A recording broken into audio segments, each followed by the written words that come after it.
Si usted notó, para este animador estudio, el artículo 49, el tema es ¿qué hay que hacer para conseguir vida eterna? Está muy relacionado con la canción de inicio, que se nos destacaba qué es lo que queremos hacer, incluso la promesa de la resurrección. Está basado justamente en el relato de Juan, capítulo 6, versículo 40. Aquí ya en parte empezamos a analizar la semana pasada, ¿no? Los primeros 35 versículos. Y aquí nos dice que todo el que reconozca al Hijo y demuestre fe en Él, tenga vida eterna. Y esta es una expresión interesante porque tan solo en este capítulo 6, 4 veces menciona la expresión vida eterna. Así que Jesús lo estaba destacando muy bien. ¿Y cuál es la idea de que vamos a ver? Bueno, cómo beneficia el sacrificio de Jesucristo tanto a los ungidos como a las otras ovejas. Así que va a ser un muy animador estudio. Y como mencionamos la semana pasada, ustedes cooperaron muy bien al apoyar con los comentarios breves, fueron diferentes que pudiesen comentar. ¿Le parece si mantenemos el desafío para esta semana? Y así podemos sacar el, el estudio animador a tiempo también. Para comenzar con el párrafo 1, nuestro hermano Alejandro Sandoval nos va a apoyar en la lectura, por favor. Muchas personas vigilan lo que comen y tratan de hacer ejercicio con regularidad para mantenerse sanas. Aún así, no esperan vivir para siempre. Tal vez les parezca una utopía o incluso una idea poco deseable porque no quieren sufrir los problemas de la vejez. Sin embargo, Jesús habló en tono positivo de la vida eterna, como leemos en Juan capítulo 3, versículo 16 y capítulo 5, versículo 24. ¿Qué les parece a algunas personas la idea de vivir para siempre? Hermana Anita de Bobadilla, por favor. Bueno, muchas personas se cuidan a través de la alimentación, haciendo ejercicio para mantenerse sanas, demostrando así que desean vivir. Pero aún así no esperan vivir para siempre, porque la sola idea de tener ese concepto piensa que es una ilusión o una fantasía. Pero lo importante sí es poder ver cómo Jesús habló en tono positivo de la vida eterna. Eso, muy bien. De hecho, ahí se nos destacan solo 2 ejemplos de cómo el Señor Jesús habló de forma positiva. Podemos ver la idea. Hermano Gautier, por favor, Héctor. En el capítulo 3 de Juan, versículo 16, Jesús dice que Dios demostró su gran amor por la humanidad al mandar a su Hijo para que tengamos vida eterna. Exactamente. ¿Y cuál es la idea positiva de Juan 5:24? Tenemos por Zoom nuestra hermana Diva, por favor. Ahí en Juan capítulo 5, versículo 24, Jesús mismo dice que de verdad les aseguro que el que oye mis palabras y cree en el que me envió, tiene vida eterna y no será juzgado. Excelente. Entonces, ¿cuál es la idea que queremos quedarnos?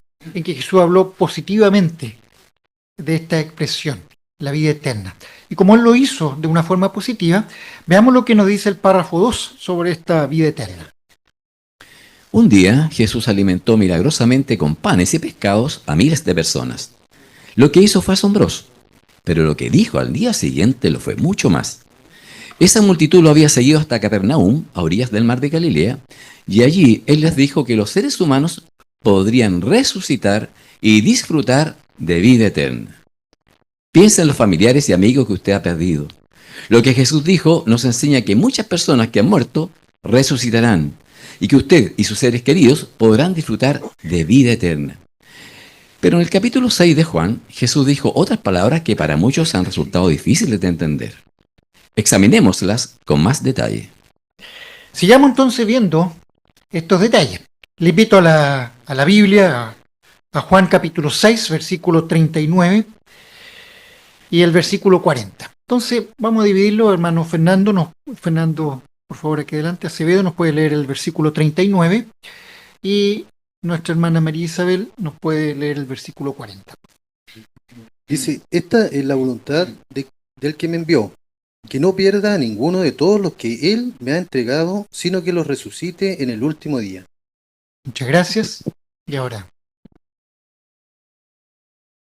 Porque esta es la voluntad de mi Padre, que todo el que reconozca al Hijo y demuestre fe en Él tenga vida eterna, y yo lo resucitaré en el último día.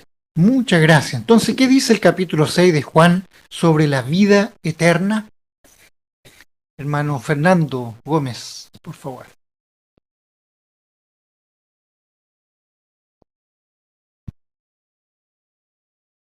Ahí Jesús menciona que los humanos que han muerto podrían resucitar y disfrutar también de la vida eterna. Eso. Entonces, ante esta inmensa expectativa que se abrió desde aquel momento, ¿qué debiese provocar en nosotros?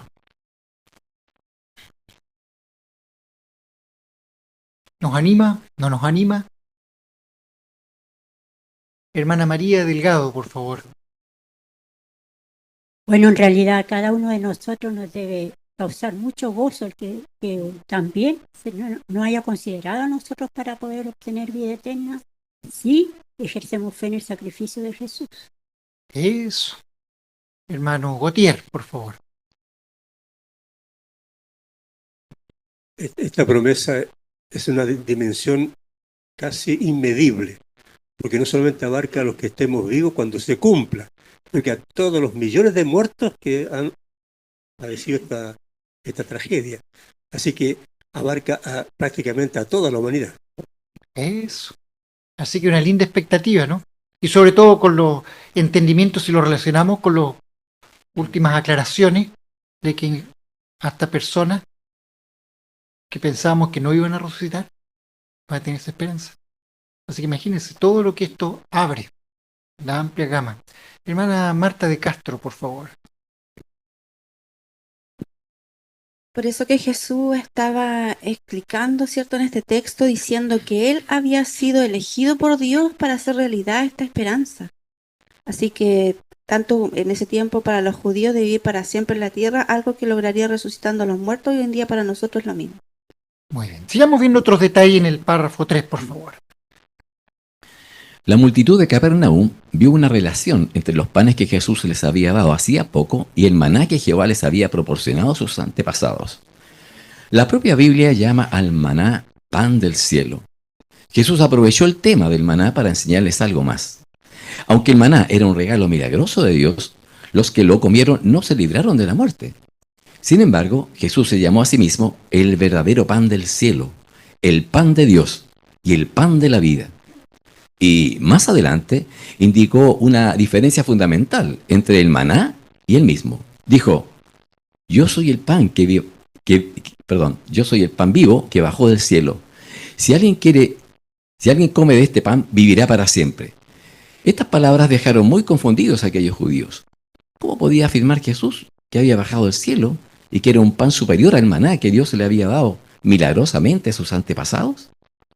Jesús les dio una pista interesante cuando dijo, el pan que yo voy a entregar es mi carne. ¿A qué podría estar refiriéndose? Nos interesa conocer la respuesta, porque así sabremos qué hace posible que nosotros y nuestros seres queridos podamos vivir para siempre. Veamos de qué hablaba Jesús. Vamos nuevamente al relato de Juan, capítulo 6. Vamos a ver el versículo 51. Hermano Manuel, por favor.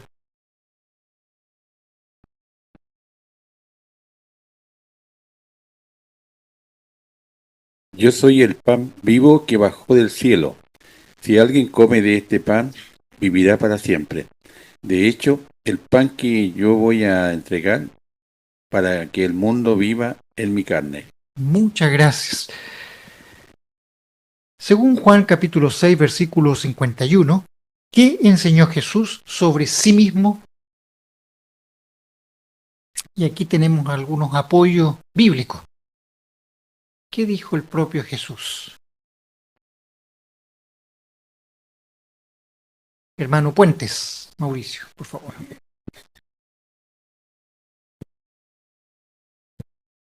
Jesucristo habló de que Él era el verdadero pan del cielo, el pan de Dios, el pan de la vida, y de inmediato en conexión con lo que era el maná. El maná era una provisión milagrosa, aunque no les dio vida eterna. Jesucristo es una provisión milagrosa de parte de Jehová, pero sí que puede dar vida eterna. Excelente. Entonces ella iba abriendo un poquito más, ampliando más el punto. Hermano Bobadilla, por favor. Ahora esto no era algo fácil de entender. Aquellas personas que estaban ahí escuchando a Jesús, cuando Él dijo estas palabras, los dejaron confundidos, pensando, pero ¿cómo será posible que Él sea el pan que bajó del cielo y sea mejor que el maná y que tengamos que comer de Él? Entonces, esto no lo entendieron claramente en ese entonces. Exactamente, ¿no? Hermano Ramírez, por favor.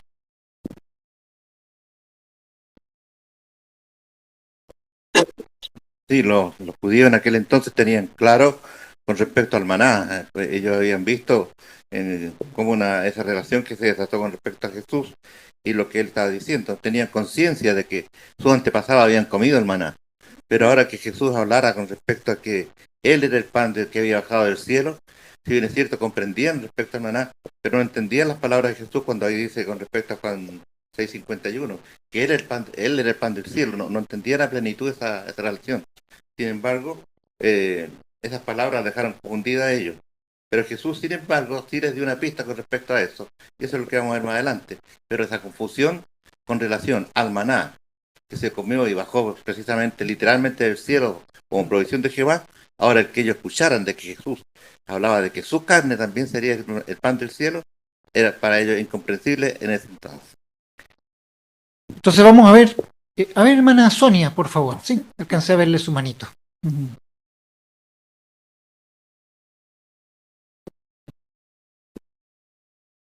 Claro, porque aunque ellos comieron los antepasados este pan, no los libró de la muerte.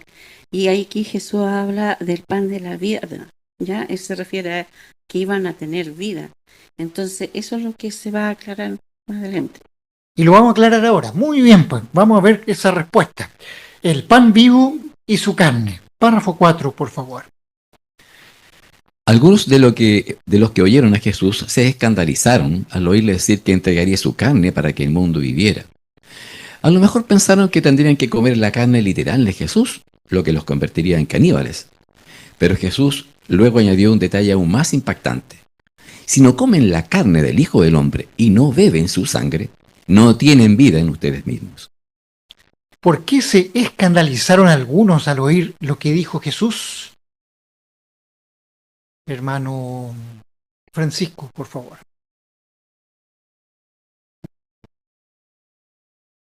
Pensaban que hacerlo era comer de él de forma literal, no simbólica. Pero le agregó otra cosa más que había que responder. En Juan 6:53 dice que si no comen la carne del Hijo del Hombre y no beben su sangre, no tienen vida en ustedes mismos. Exactamente. Hermana Andrea de Puentes, por favor. Y esta conclusión de ellos de llegar a ser caníbales, si seguía la instrucción de Jesús, viene de su inclinación del corazón. Veíamos al principio que ellos solo pensaban en sus necesidades físicas, del momento, una solución instantánea. En ningún momento como grupo pensaron o meditaron que las palabras de Jesús tenían un trasfondo espiritual, y eso los hizo equivocarse. Eso, porque ahí, como se citó Juan 6:53, la expresión no tienen vida en ustedes mismos, en realidad era más amplia, ¿no? Era referirse a un sentido más profundo. Entonces, obviamente tenían que tener esa visión espiritual y no carnal, como se nos comentaba.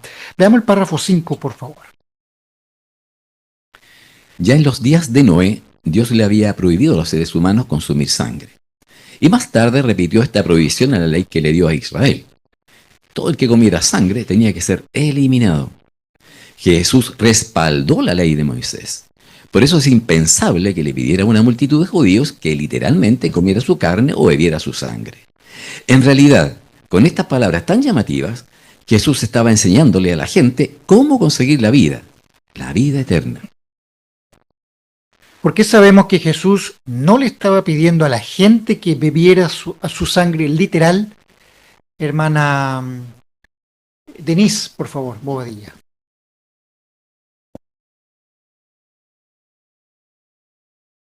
Porque Jehová ya les había dado un mandato en los días de Noé de que estaba prohibido que los seres humanos consumieran la sangre de los animales que se comieran. Y más tarde la ley que le dio a Israel volvió a repetir esa prohibición. Y Jesús también respaldó esta ley. Entonces no es posible pensar que Jesús le estuviera pidiendo algo contrario a lo que Jehová quería. No, entonces no podía ser que comer su carne o beber su sangre fuera literal. Entonces, ¿a dónde apuntaba Jesús? Hermano Gabriel Gutiérrez, por favor.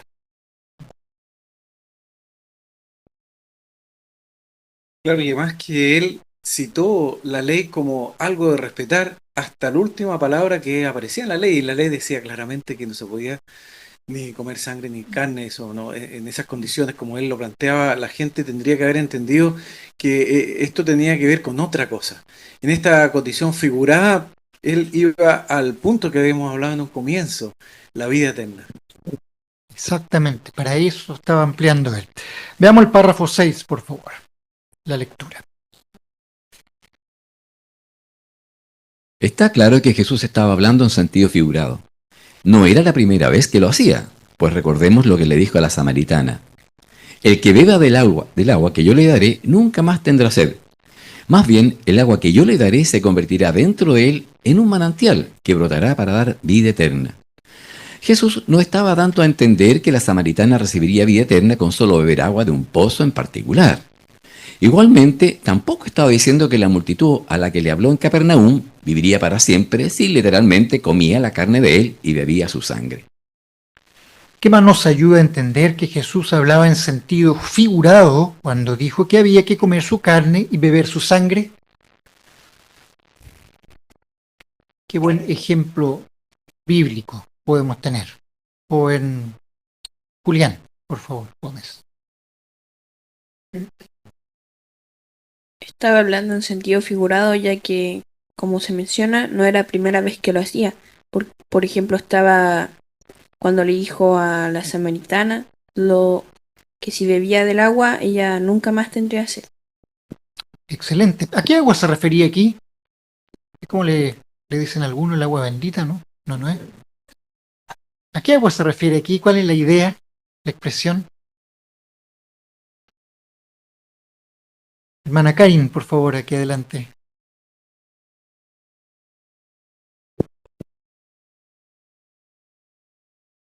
Tal como menciona el asterisco ahí, que dice que el agua que Jesús mencionó representa todo lo que Jehová ha hecho para que los seres humanos reciban vida eterna. O sea, envuelve toda la palabra de Jehová, que ahí está la enseñanza para entender cómo nosotros podemos obtener esa vida eterna. Exactamente. Entonces era algo más amplio. Es interesante como el párrafo a párrafo vamos entendiendo lo mismo que Jesús quería hacerle entender a aquellos discípulos y personas, ¿no? Se va ampliando a qué se refería, una visión más espiritual.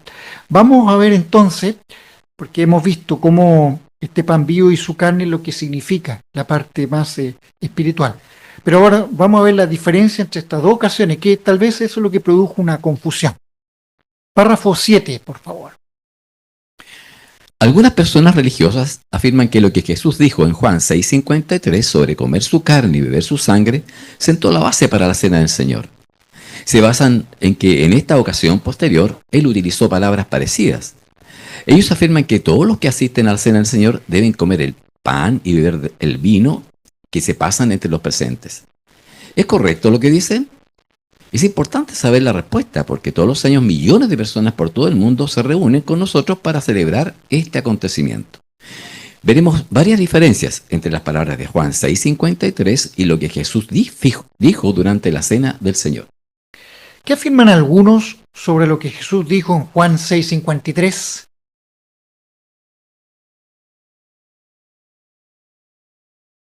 ¿Qué dice Juan 6:53? Podemos leerlo, aunque ya lo hemos visto, pero leámoslo, por favor.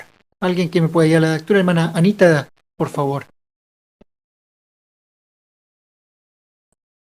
Así que Jesús les dijo: de verdad les aseguro que si comen de carne Si comen la carne del Hijo del Hombre y no beben su sangre, no tienen vida en ustedes mismos. Muy bien, ahí tenemos la idea. Entonces, ¿qué afirman algunos sobre lo que Jesús dijo? Hermana Mercedes, por favor.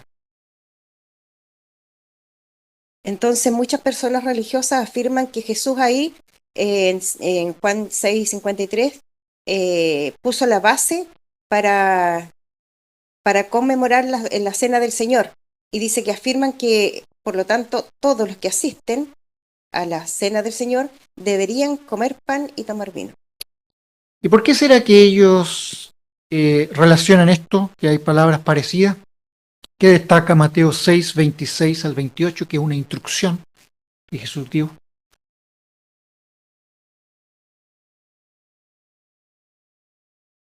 ¿Le parece si lo repasamos? ¿Alguien me puede ayudar en la lectura? Por favor. El versículo 26, hermana Carmen de Carrillo, y el versículo 27 y 28, atrás hermana Araceli, por favor. Mientras seguían comiendo, Jesús tomó un pan y después de hacer una oración, lo partió y se lo dio a los discípulos y les dijo: tomen, coman, esto representa mi cuerpo. Muy bien. Y tomó una copa, le dio gracias a Dios y se la dio a ellos diciendo: beban de ella, todos ustedes, porque esto representa mi sangre, la sangre del pacto, que va a ser derramada en beneficio de muchas personas para que sus pecados sean perdonados. Muy bien, ya aclaramos, ya leímos Juan 6:53. Pero ¿cuál fue la instrucción que dio en forma posterior Jesús aquí? Que ellos supuestamente lo relacionan, que hay una relación. Hermano San Martín, por favor. Claro, efectivamente, en la ocasión de la última cena, Jesús utiliza estos mismos emblemas. En este caso el pan y en este caso el vino también representando su sangre. Entonces, si la vez anterior no se entendió que era un concepto espiritual, sino algo literal, obviamente en esta nueva explicación o instrucción que da Jesús, podría interpretarse al hecho de que es literal. Están hablando del mismo concepto, entonces por ende hay que comer de los emblemas, hay que tomar del vino y hay que comer del pan. Exactamente. Entonces, hermano Gautier, por favor. Si ese es el caso, es fácil. Tengo que comer del pan y beber del vino y tengo vida eterna. Pero ese es un punto de vista netamente carnal, no es espiritual. Exactamente. ¿No es cierto? Era solo comer o beber y tendríamos la vida eterna. Pero no era el punto. Bueno, más adelante vamos a ver otros detalles más con una imagen. ¿Cuáles son estas diferencias? Párrafo 8, por favor. Examinemos dos diferencias entre estas dos ocasiones. Primero, ¿cuándo y dónde pronunció Jesús las palabras de Juan 6:53 al 56? Fue delante de una multitud de judíos en Galilea en el año 32 de nuestra era. Esto fue un año antes de establecer la cena del Señor en Jerusalén. Segundo, ¿a quién le dirigió sus palabras? En Galilea, la mayoría de los oyentes de Jesús estaban más interesados en sus necesidades físicas que en sus necesidades espirituales. De hecho, cuando Jesús dijo algo que les pareció difícil de entender, enseguida perdieron la fe en él. Hasta algunos de sus discípulos dejaron de seguirlo. Pero lo que pasó en esta ocasión fue muy diferente de lo que sucedió un año después, en el 33, cuando Jesús estableció la cena del Señor. En esa ocasión estaban con él sus 11 apóstoles fieles, aunque no comprendían del todo lo que él estaba enseñando. Sin embargo, ellos no eran como la mayoría de los que estaban en Galilea. Los apóstoles fieles estaban convencidos de que Jesús era el Hijo de Dios que había bajado del cielo. Por eso él los felicitó por su actitud. Ustedes son los que en mis pruebas se han mantenido a mi lado. Basta con estas dos diferencias para comprender que no tiene sentido afirmar que las palabras de Juan 6:53 sentaron la base para la cena del Señor. Pero hay más pruebas. Aquí podemos ir desglosando, da para varios comentarios. ¿Cuáles son algunas diferencias entre estas dos ocasiones? Hermano Alex, por favor. Una pequeña diferencia tiene que ver las circunstancias. En este caso, en la primera parte, Jesús estaba hablando a una muchedumbre y aquí estaba reunido con los apóstoles y era un momento especial, un momento en que se estaba estableciendo un nuevo pacto. Entonces, esa podría ser una primera diferencia. Muy bien. Entonces, con lo que ya se nos explicó, vamos a desglosarlo un poquito más. ¿En qué circunstancias, en qué época, cuándo y dónde fue esto? ¿Cuándo ocurrió? Hermana Elizabeth, por favor, de Miranda.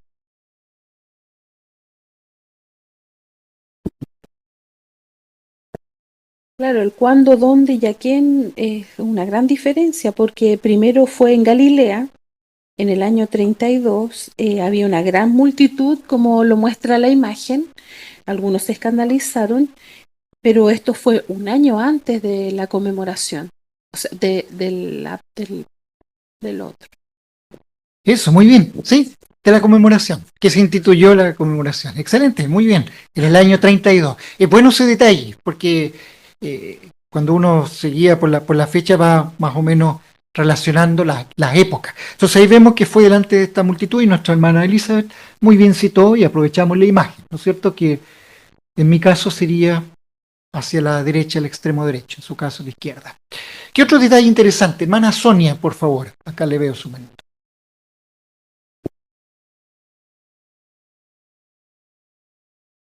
Efectivamente, en la primera ocasión había una multitud de personas que creían en Jesús, pero no convencidos de quién era Jesús realmente.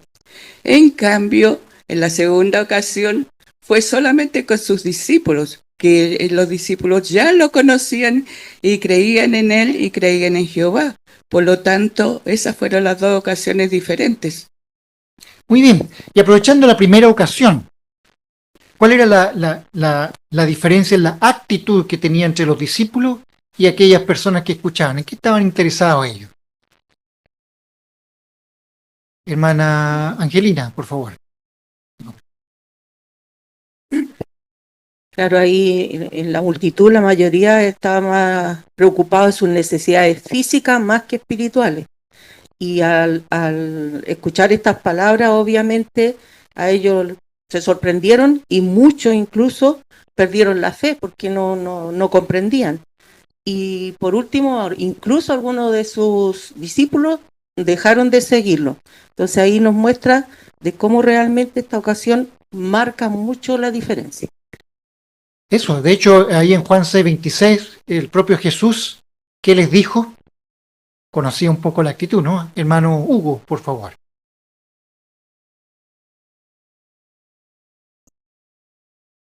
Sí, Jesús allí le hace ver que la gente que estaba alrededor no le seguían por algo espiritual o por la fe, sino que le seguían para saciar, como ya se dijo, su apetito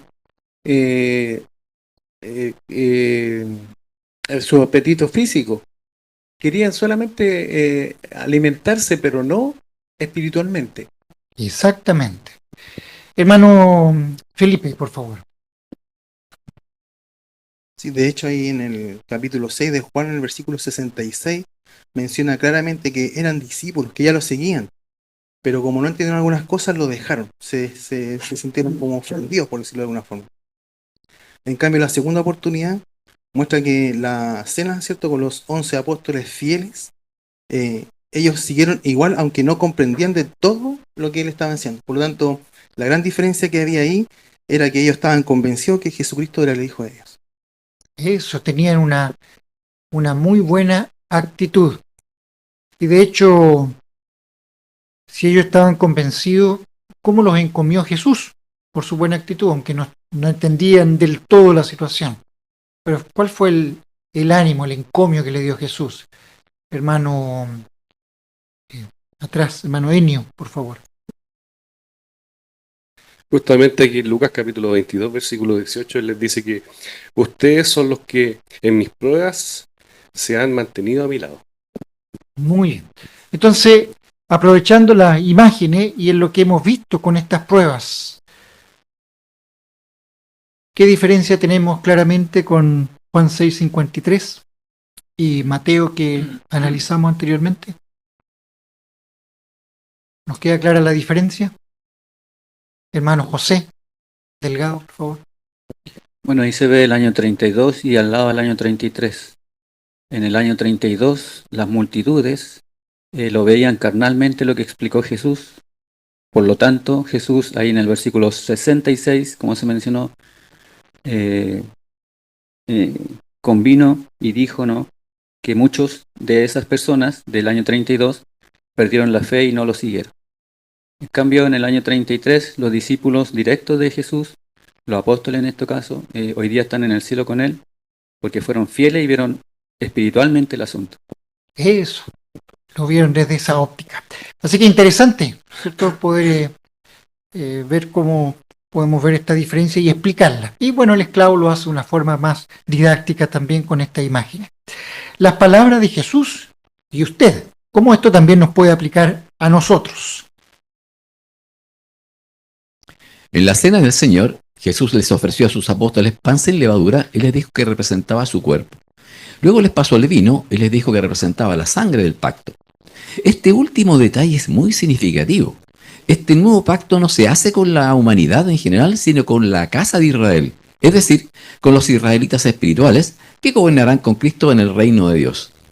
En ese momento los apóstoles no entendieron todo lo que eso significaba, pero pronto serían ungidos con Espíritu Santo y formarían parte del nuevo pacto para recibir un lugar junto a Jesús en el cielo. ¿A quiénes aplican las palabras que dijo Jesús en la cena del Señor? Hermano Gustavito, por favor.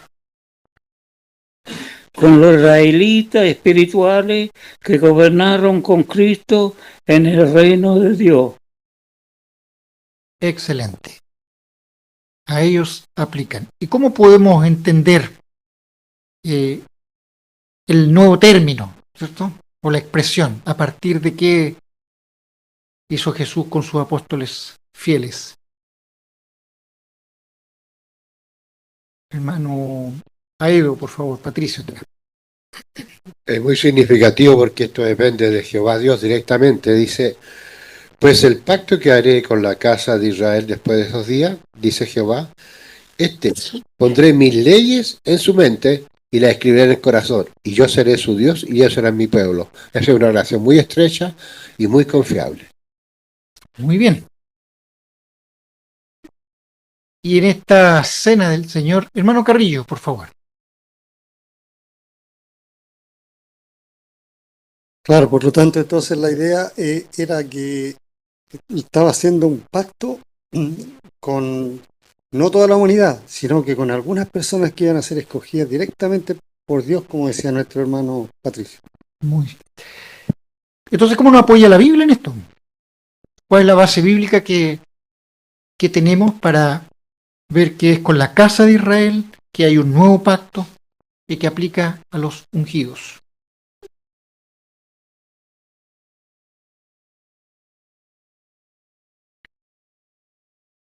Hermana Andrea de Puente, por favor.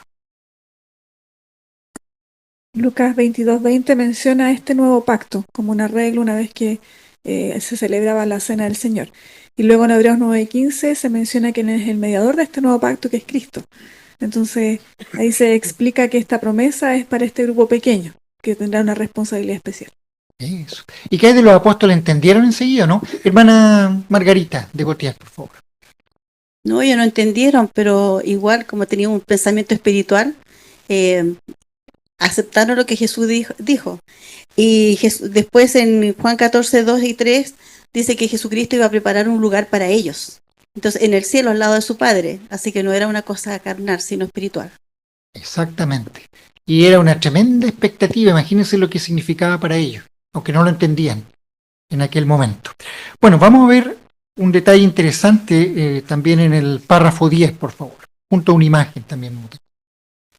Hay que resaltar que durante la cena del Señor, Jesús se centró en el rebaño pequeño. Este pequeño grupo estaba formado inicialmente por los apóstoles fieles que lo acompañaron en aquella cena. Tanto ellos como otras personas que formarían parte del mismo grupo tendrían que comer del pan y beber del vino. Todos ellos recibirán un lugar en el cielo junto a Jesús. Lo que Él les dijo a sus apóstoles en esta ocasión es muy diferente de lo que le dijo a la multitud de Galilea. Allí Jesús tenía en mente un grupo más amplio, por lo que sus palabras aplican a muchísimas más personas. ¿Cuál es otra diferencia entre lo que Jesús dijo en Galilea y lo que dijo durante la cena del Señor? Y aquí podemos ver un poco la diferencia que veíamos anteriormente. Hermano Néstor Ramírez, por favor.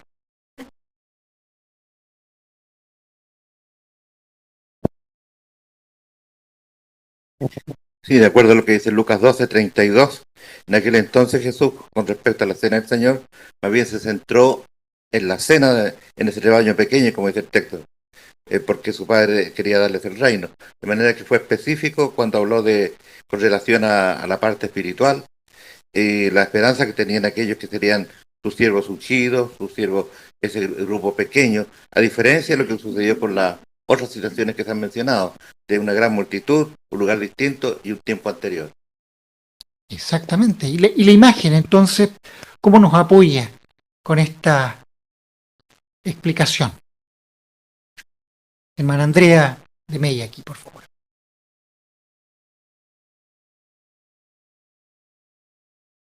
Bueno, ahí justamente se ve que en la época de la conmemoración no son todos los que están comiendo del pan ni tomando del vino.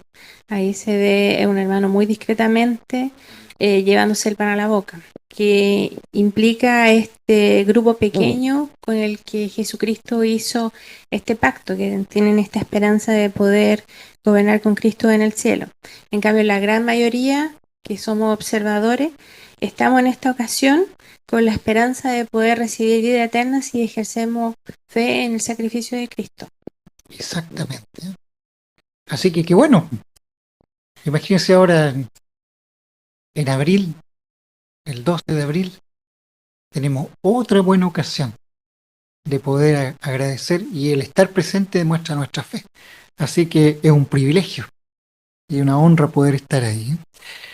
Veamos el párrafo 11, por favor. Cuando Jesús estaba en Galilea, en el año 32, se estaba dirigiendo principalmente a judíos que querían que les diera pan. Pero él les habló de algo mucho más beneficioso que los alimentos literales, algo que les permitiría tener vida eterna. Además, indicó que los que murieran podrían resucitar en el último día y vivir para siempre. Él no estaba hablando de una bendición para unos pocos escogidos, para un grupo limitado, como en el caso de la cena del Señor. Más bien en Galilea se centró en una bendición que estaría al alcance de todas las personas. De hecho dijo, si alguien come de este pan, vivirá para siempre. El pan que yo voy a entregar para que el mundo viva es mi carne. ¿Cómo sabemos que la bendición de la que habló Jesús en Galilea no era para un grupo limitado de personas?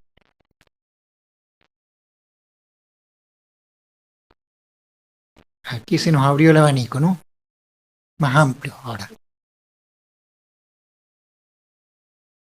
Hermano Alejandro Sandoval, por favor. Bueno, la clave está ahí en Juan 6:51, hay dos palabras clave. Dice, Jesús dice, si alguien come este pan, así cualquier persona. Más adelante dice que el pan que yo voy a entregar para que el mundo viva, el mundo en general, o sea, es una multitud inmensa de personas, ¿eh? Cualquiera que deposite fe en el rescate, en el sacrificio de Jesús, va a tener acceso a eso. Excelente. Y de hecho tenemos un recuadro, ¿no es cierto?, de apoyo ahí, con algunas citas bíblicas. ¿Cómo nos ayuda a confirmar las palabras de Juan 6:51? ¿Qué pudiésemos destacar de ahí? De acuerdo a Juan 6:35, el 40, hay varios versículos. Hermano Troncoso, Felipe, por favor.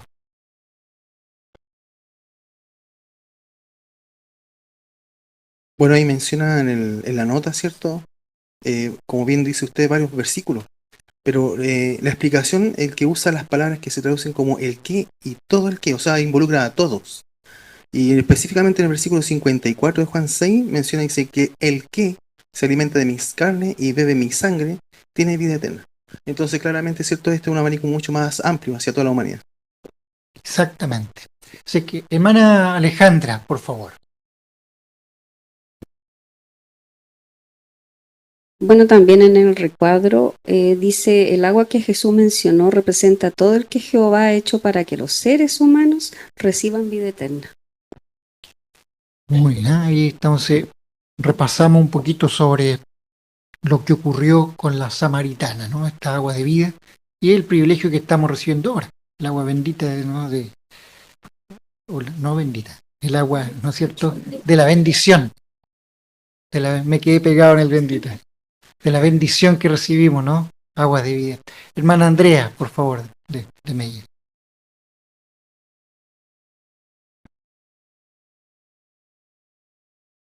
Sí, haciendo alusión también a los textos de cómo sabemos que esta invitación es más amplia para poder adquirir vida eterna, es lo que menciona también Juan 6:40, donde dice, porque esta es la voluntad de mi Padre, que todo el que reconozca al Hijo.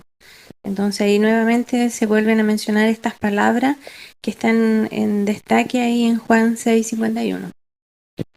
Así que tenemos buen apoyo bíblico de lo que el Señor Jesús manifestó en aquella ocasión.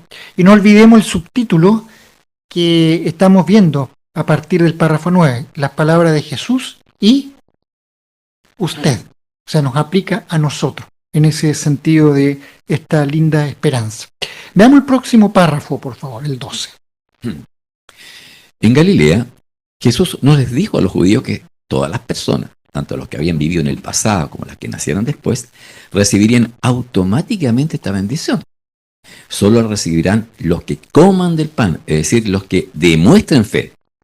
Muchos que afirman ser cristianos piensan que para salvarse basta con que crean en Jesús y lo vean como su salvador personal. Pero lo cierto es que algunos de la multitud al principio creían en Jesús y luego lo abandonaron. ¿Por qué pasó esto? ¿Qué hace falta para recibir la vida eterna de la que habló Jesús en Galilea? Hermano Rivas, por favor.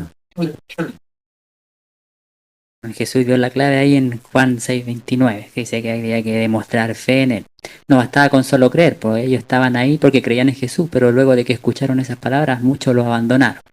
Pero dice, no significa que todos tampoco iban a poder, sino que los que coman de su pan, y en este caso es literal, es demostrar fe en Jesús.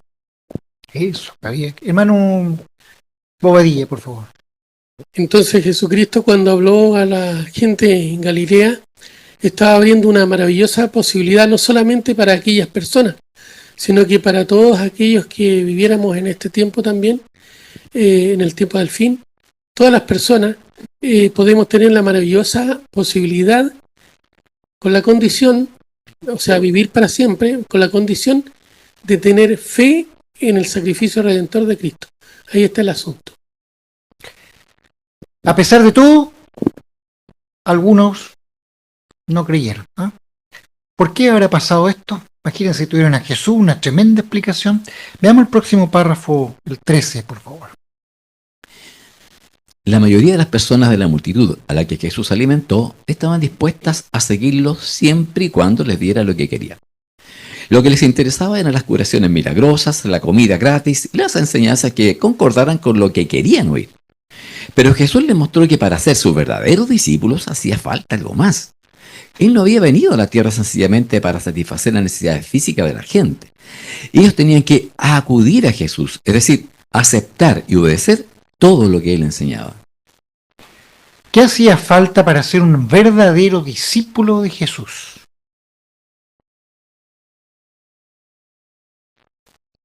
Hermano Fernando, por favor, Gómez.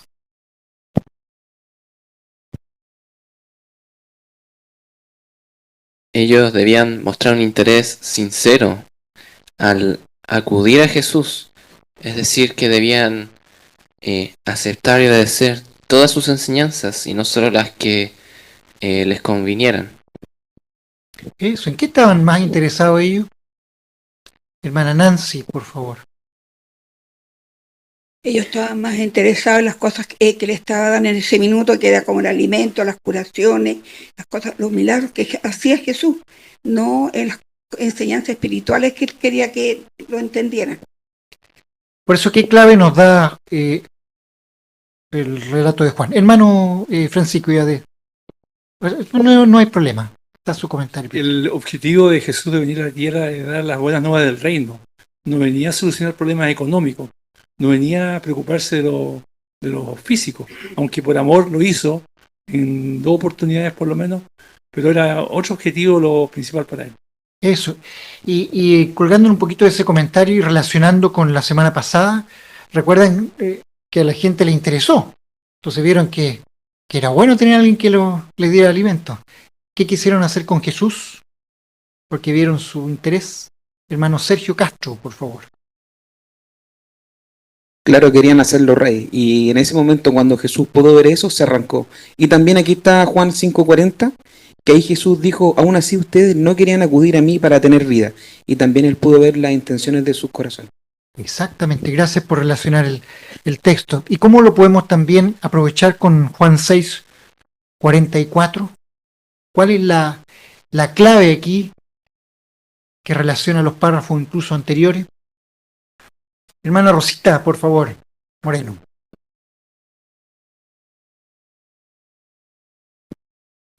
Bueno, él dice, nadie puede venir a mí a menos que el Padre que me envió lo traiga. Y a ese yo lo resucitaré en el último día. O sea que solo puede venir a él por intermedio de Jehová. Eso. ¿Y por qué será que Jesús dijo que él era el medio? Relacionándolo con los párrafos anteriores, ¿cuál era la clave, la diferencia? Hermano Puentes, por favor. Bueno, literalmente Él es el medio porque fue el enviado por Jehová Dios y el que dio su vida para todos. Entonces, en respuesta a la pregunta de qué hace falta para ser un verdadero discípulo de Jesús, es un tema de disposición. Estas personas de ese tiempo y de este tiempo, muchas están dispuestas a solamente recibir lo que ellos quieren. El verdadero discípulo de Cristo está dispuesto a obedecer lo que Jehová Dios dice y lo que Jesucristo nos enseñó. Exactamente. Hermano Delgado, por favor. José. Claro, y relacionándolo con el párrafo anterior, al final ahí decía que algunos de la multitud al principio creían en Jesús y luego lo abandonaron. Así que eso es una buena lección para nosotros, porque claro, y aquí entra el aguante también. El aguante y la fe profunda en Jehová y Jesús. Porque, claro, cuando nos bautizamos, el primer amor que se nos habla, ¿no? Pero ¿qué pasa con el tiempo? Entonces, claro, es una buena lección para nosotros de no imitar, en este caso, a los judíos del año 32, que se vieron con hambre física y se fueron de Jesucristo. En el párrafo 14 vamos a ver otro detalle que ya es lo que ustedes han comentado también, por favor. Jesús destacó que ellos tenían que demostrar fe. ¿Pero fe en qué? En que la carne y la sangre que Él iba a sacrificar les permitirían tener vida eterna. Esa fe era imprescindible para aquellos judíos y también lo es hoy.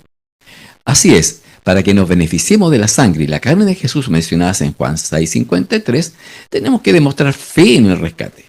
Y esta oportunidad está al alcance de un inmenso número de personas. ¿Qué tenemos que hacer para beneficiarnos de la carne y la sangre de Jesús? Luis, por favor, ahí nos puede ayudar.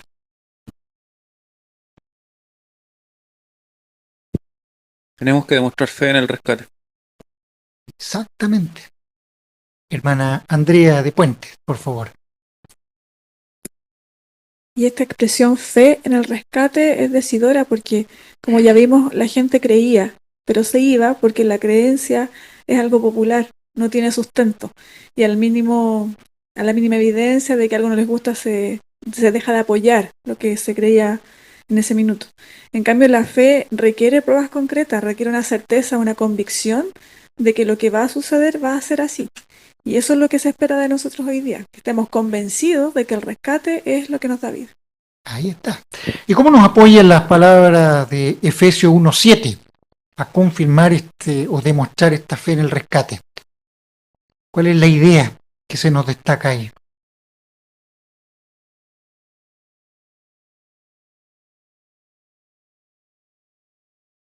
Solo estoy dando un segundito nomás para ver diferentes manitos. De hecho, si la levantan bien, veo mejor.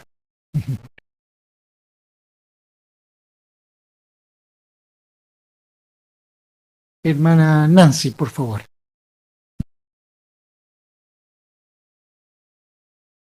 Esta oportunidad está al alcance de un inmenso número de personas.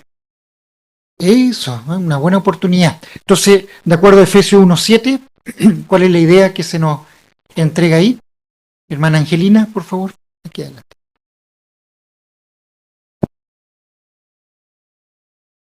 Claro, y que mediante el rescate, o sea, por la muerte que Él dio su sangre para el perdón de nuestras ofensas. Entonces ahí nos menciona que fue por bondad, inmerecida de Dios. Eso, y como decía nuestra hermana Nancy, una buena oportunidad. Por eso es tan importante estar presente en la conmemoración. Una demostración de gratitud por lo que ha hecho Jehová y Jesucristo por nosotros. Así que nos hace reflexionar sobre ese aspecto. Veamos los párrafos 15 y 16, por favor, los beneficios de este rescate. El capítulo 6 de Juan es muy valioso para nosotros y para nuestros seres queridos. Muestra cuánto quiere Jesús a la gente. En Galilea curó a los enfermos, le habló a la gente acerca del reino y alimentó a los hambrientos. Y no solo eso, les enseñó que Él es el pan de la vida. Las personas a las que Jesús llamó otras ovejas no deben comer del pan y beber del vino en la celebración anual de la Cena del Señor, pero sí se benefician de la carne y la sangre de Jesucristo. Lo hacen al demostrar fe en el sacrificio redentor de Jesús. En cambio, los que sí deben comer del pan y beber del vino indican, al hacerlo, que forman parte del nuevo pacto y son herederos del reino celestial. Por lo tanto, el capítulo 6 de Juan tiene mucho valor para todos nosotros, seamos de los ungidos o de las otras ovejas. Destaca que es esencial demostrar fe para tener vida eterna. Muchas gracias, hermano Alejandro, por la lectura. ¿Qué beneficios nos recuerda el capítulo 6 de Juan? Y vaya que tenemos hartos beneficios, relacionando la semana pasada y obviamente profundizando un poco más en este artículo. Entonces, ¿qué beneficios nos recuerda el capítulo 6 de Juan? ¿Será que tenemos algunos beneficios que podemos destacar? Hermana Diva, por favor, por Zoom.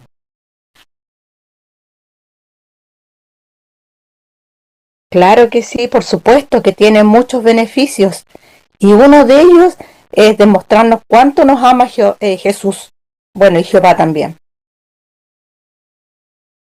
Muy bien. ¿Qué otro beneficio pudiésemos destacar? Incluso hasta tenemos apoyo bíblico ahí.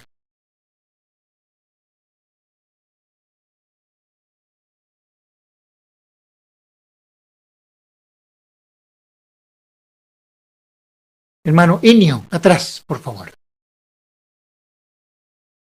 Bueno, aquí podemos ver el amor que tenía Jesús por la gente en ese momento y también por nosotros, porque incluso en ese momento demostró una pizca de lo que va a hacer en un futuro cuando esté en el paraíso, como también curó a la gente, a los enfermos, ¿cierto? Y también alimentó a muchas personas. Pero una de las cosas más importantes que nosotros podemos tener acá es que destaca que es esencial que tengamos fe, ¿cierto? Para tener vida eterna. Muy bien. Hermana Elizabeth de Miranda, por favor.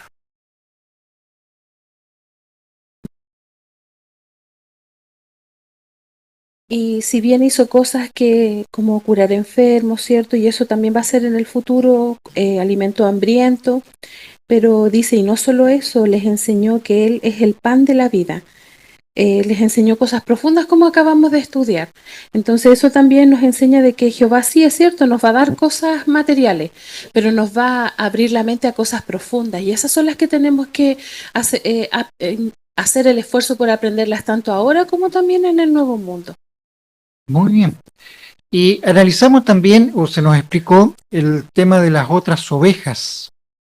Aunque no comemos del pan ni tomamos del vino, pero nos beneficiamos de la carne y sangre de Jesús.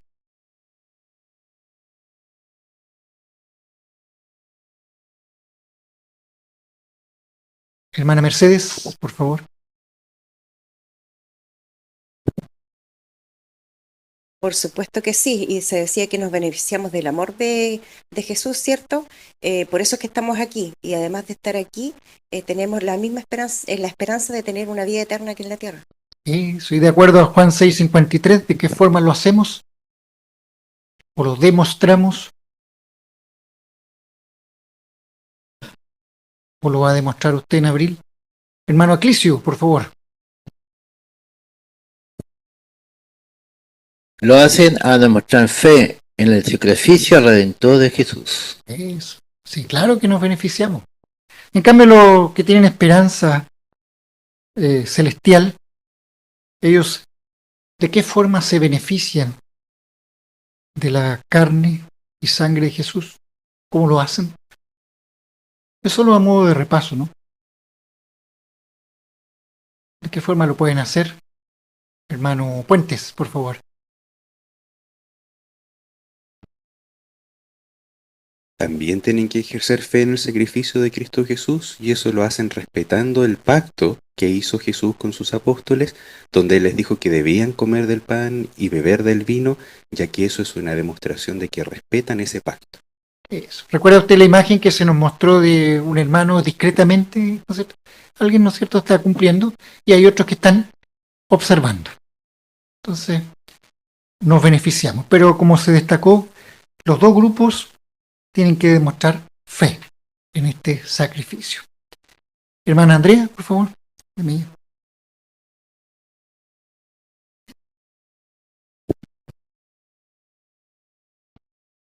Pero el hecho de comer o no comer implica más que nada las diferentes esperanzas, pero no es lo más importante, porque no es que nos va a dar vida eterna si comemos o no comemos, sino el ejercer fe en este sacrificio y respetar las directrices que Jehová ha colocado para poder aspirar a esta esperanza. Eso, la obediencia que tenemos.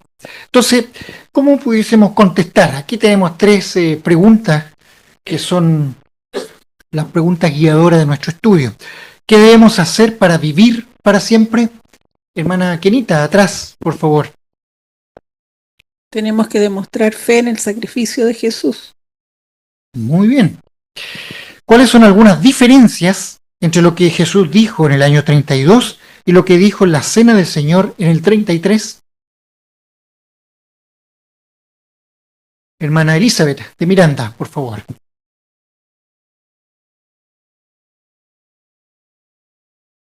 Por ejemplo, una fue en el 32 y el otro fue en el año 33. Estaba dirigido a personas diferentes. Una eran muchas personas a quien les enseñó algo, pero después instauró el pacto solo con sus discípulos leales.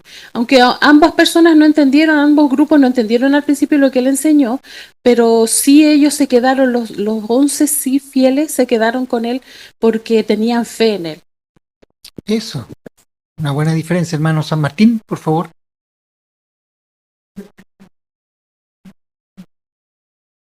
Además que Jesús tenía claro con quién estaba y quedó registrado, porque el primer grupo del 32, Jesús dejó claramente que estaban interesados en las cosas materiales, en los milagros. En cambio, en el 33, los que estaban alrededor de él, tenían fe plena en lo que Jesús decía, confiaban en él. Y como se dijo, no entendieron, pero sí estaban dispuestos a aceptar lo que decía Jesucristo. Y si usted recuerda, Jesús hasta los encomió. No entendían, pero los encomió. Y por último, aunque las otras ovejas no deben comer del pan ni beber del vino de la conmemoración, ¿qué maravillosa esperanza tienen según el capítulo 6 de Juan? Hermano Atabales. ¿Obtener vida eterna aquí en la tierra? Una maravillosa esperanza, ¿no? Muy animadora. Excelente. Muchas gracias por su excelente comentario y por el buen apoyo que han dado mediante este animador estudio. De hecho, como se mencionó al principio, este es un poco la continuación de nuestro estudio de la semana pasada, el artículo 49. Así que nos reafirma nuestra fe y nuestra confianza. Pero principalmente nos beneficia y nos hace ser agradecidos por el gran sacrificio de Jesús, tanto para los ungidos como también para las otras ovejas. Así que nos va preparando nuestra mente y principalmente corazón para nuestra futura conmemoración.